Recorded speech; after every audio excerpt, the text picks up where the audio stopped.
do you see the kind of unbundling of the global economy, Trump's idea of, the re-regionalization of the global economy is another opportunity set. So we're not as global as it was, the same capital doesn't flow around, so therefore you're going to get more specific opportunities, let's say in the US or in other countries, as people kind of retreat back to their own home ground. Look, I think some of the retreating back to your home ground might be forced. A lot of governments around the world, have budget problems, as the United States does. And a lot of governments or a lot of countries around the world support the U.S. in terms of funding.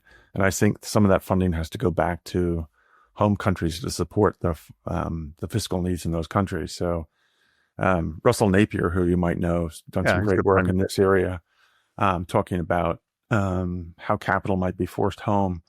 And so I would agree with that. But, I think that as a money manager, the most interesting thing to do is to not try to predict what's going to happen, but try to look into the market and say, what is the market saying will happen and where you have the biggest disagreement.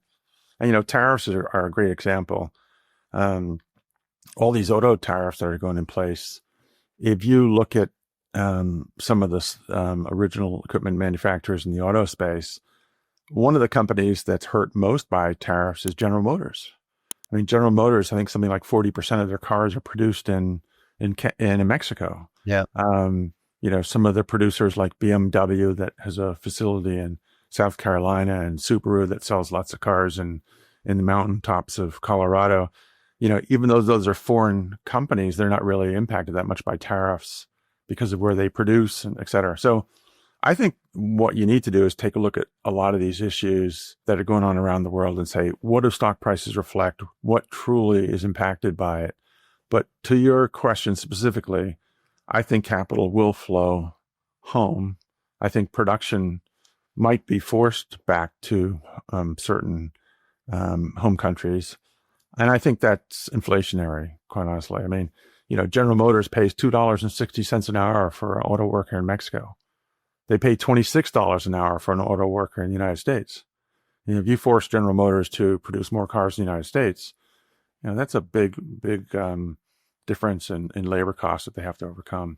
So I think the question you've asked, basically the response to that is, that's going to cause higher costs of capital and higher rates of inflation.